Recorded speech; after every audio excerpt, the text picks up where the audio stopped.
আসসালামু আলাইকুম dear viewers, সফটওয়্যারে আপনাকে স্বাগতম।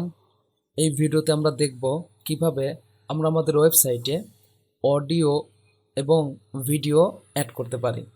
তো চলুন শুরু করা যাক। শুরুতেই আমি একটি ফাইল নিলাম, নাম দিলাম অডিও ভিডিও।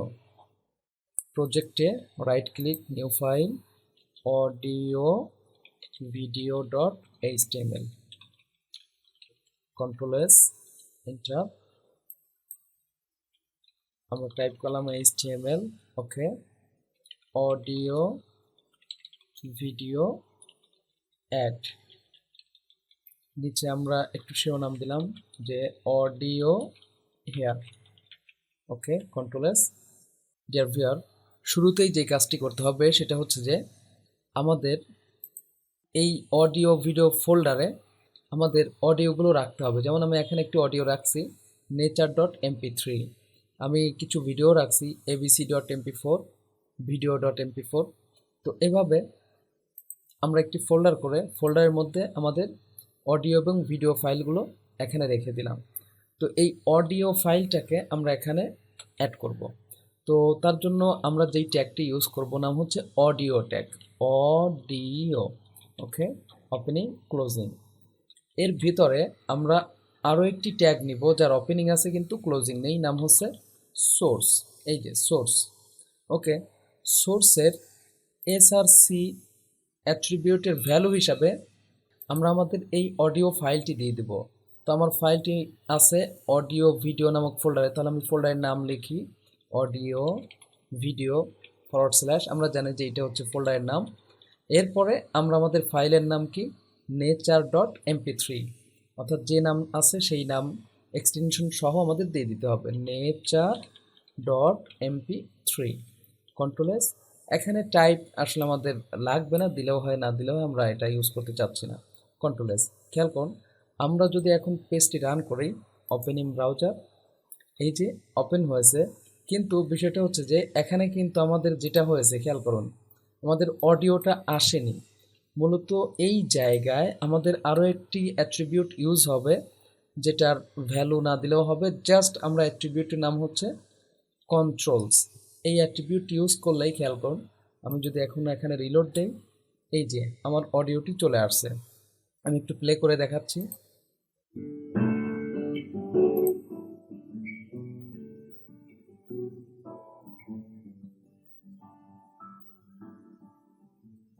ওকে, তো এভাবে আমরা একের পর এক যতগুলো খুশি ততগুলো অডিও আমরা অ্যাড করতে পারবো। আমরা আরও একটি অ্যাড করতে চাইলে জাস্ট এইভাবে আমরা এই যে এই জায়গায় সেই ফাইলটির নাম দিয়ে দেবো। যাই হোক, আমি একটাই অ্যাড করতে চাচ্ছি। এখন আমরা দেখব কিভাবে আমরা আমাদের ওয়েবসাইটে ভিডিও অ্যাড করতে পারি। আমি একটু শিরোনাম দিয়ে নিচ্ছি H1, এখানে বললাম ভিডিও হেয়ার, কন্ট্রোল এস, ওকে।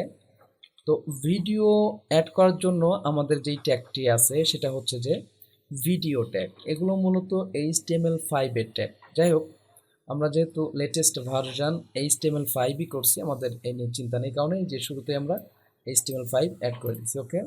আমরা এখানে বললাম ভিডিও, ওকে। ভিডিও ট্যাগের ভিতরে পূর্বের মতোই আমরা আরও একটি ট্যাগ নেব, নাম হচ্ছে সোর্স। এটারও ওপেনিং আছে কিন্তু ক্লোজিং নেই, ওকে। তো এই সোর্সের এসআরসি এর ভ্যালু হিসাবে আমরা আমাদের ফাইলটির নাম দিয়ে দিব। তো আমার ফাইলটি আছে কোথায়? অডিও ভিডিওর ভিতরে। যেমন আমি যদি abc.mp4 এর কথাই বলি, তাহলে আমরা এখানে বললাম অডিও ভিডিও / এর ভিতরে আছে আমাদের abc.mp4, কন্ট্রোল এস। টাইপের ভ্যালু আমরা দেখি, ওকে, রিলোড দেই। খেয়াল করুন, আমার অলরেডি ফাইলটি চলে আসছে, মানে আমার ভিডিও ফাইলটি চলে আসছে, কিন্তু এখানে কোনো কন্ট্রোলিং আমার নেই, খেয়াল করছেন? তো কন্ট্রোলিং যদি আমরা দিতে চাই, তার জন্য ওই যে আগের মতোই এখানে আমরা ইউজ করব কন্ট্রোলস। খেয়াল করুন, কন্ট্রোল এস। আমরা আবার রিলোড দেই, এই যে দেখুন আমাদের Ctrl 0 দিলাম, ব্রাউজার 100% রাখছি, এই যে দেখুন আমাদের কন্ট্রোল চলে আসছে। এখন যদি আমরা প্লে করি, Hey, what's going on guys? Shweb here and thank you for watching this video and welcome to MySQL tutorial series. তো খেয়াল করছেন অলরেডি আমরা আমাদের কন্ট্রোল সহ ভিডিওটি অ্যাড করতে পারছি।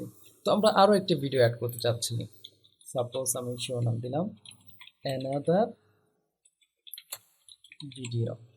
ওকে, এর নিচে এসে আমরা কি বলবো, ভিডিও ট্যাগ, তারপর আমরা বলবো সোর্স। তো সোর্সে আমাদের কি আছে, এই যে video.mp4 আমি এটা অ্যাড করতে চাচ্ছি। তো আমার ফোল্ডার হচ্ছে অডিও ভিডিও বাই, ফোল্ডারের নাম বলে তারপর আমরা ফাইলের নাম বলবো, ফাইলের নাম হচ্ছে video.mp4। ওকে, কন্ট্রোল এস।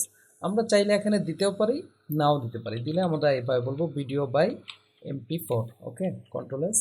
খেয়াল করুন আগের মতো এখানেও কিন্তু আমাদের কন্ট্রোলস দিতে হবে, কন্ট্রোলস। এবার আমরা রিলোড দেই, এই যে দেখুন নিচে আমার ভিডিওটি অনেক বড় এবং এইচডি কোয়ালিটিতেই চলে আসছে। আমি যদি রান করি, আসসালামু আলাইকুম ডিয়ার ভিউয়ার, সফটওয়্যার আপনাকে স্বাগতম। এই ভিডিওতে আমরা দেখব কিভাবে আমরা টেবিল দিয়ে ফর্ম অ্যালাইনমেন্ট করতে পারি, কিভাবে আমরা লেবেল ইউজ করে তো এখন আমরা যে কাজটা চাচ্ছি, খেয়াল করুন, আমরা চাচ্ছি যে আমাদের এই যে আমরা এখানে ভিডিওটি অ্যাড করছি, সেই ভিডিওটি একটু কম জায়গা জুড়ে আসুক, পুরো স্ক্রিন জুড়ে আসছে, আমরা চাচ্ছি একটু ছোট জায়গা জুড়ে আসুক। তো তার জন্য আমরা এর উইডথ হাইট কন্ট্রোল করতে পারবো। এর জন্য আমরা বলবো উইডথ, আমরা বললাম ধরে নিন 500 পিক্সেল। এরপরে আমরা চাইলে হাইটও দিয়ে দিতে পারি, আগে উইডথটাই আমরা দেখি, খেয়াল করুন এই যে এটা কিন্তু ছোট স্পেস হয়ে আসছে। তো একইভাবে আমরা চাইলে হাইট দিতে পারি, বেটার মনে হয় সেটা হচ্ছে যে উইডথ অথবা হাইট দেওয়া। কারণ উইডথ দিলে পরে তার হাইট অনুসারে সে রেশিও অনুসারে সে হাইটটা নিয়ে নেবে, আবার হাইট দিলে সে তার ওয়েটের রেশিও অনুসারে ওয়েটটা নিয়ে নেয়। আমি যদি এখানে 600 দিই, খেয়াল করুন, সেক্ষেত্রে দেখতে আপনার ওই ধরনের ভালো নাও লাগতে পারে। এই যে দেখুন ভিডিও এখানে কিন্তু আমার কন্ট্রোল এখানে। যাই হোক, আমি তাহলে শুধু উইডথ অথবা শুধু হাইট ইউজ করি। এখন খেয়াল করুন এই যে হাইট অনুসারে আমার উইডথটা সে নিয়ে নিয়েছে। ওকে, বা আমরা শুধু উইডথটা ইউজ করি, কন্ট্রোল এস, রিলোড। এই যে দেখুন, তো এখন যদি আমরা ক্লিক করি আমাদের ভিডিও প্লে হবে। আসসালামু আলাইকুম ডিয়ার ভিউয়ার, আবার যদি আমরা এখানে ক্লিক করে তাহলে ভিডিওটা আমার পুরো স্ক্রিন জুড়েই আসবে। ওকে, সফটওয়্যার আপনাকে স্বাগতম। এই ভিডিওতে আমরা দেখব কিভাবে আমরা ঠিক এভাবেই আমরা অডিও ভিডিও যত খুশি তত আমাদের ওয়েবসাইটে অ্যাড করতে পারবো। ভিডিওটি ভালো লাগলে চ্যানেলটিকে সাবস্ক্রাইব করে সাথে থাকবেন এবং লাইক কমেন্ট করে নিচে আপনার অনুভূতি জানাবেন। পরবর্তী ভিডিওতে দেখা হচ্ছে। আল্লাহ হাফেজ।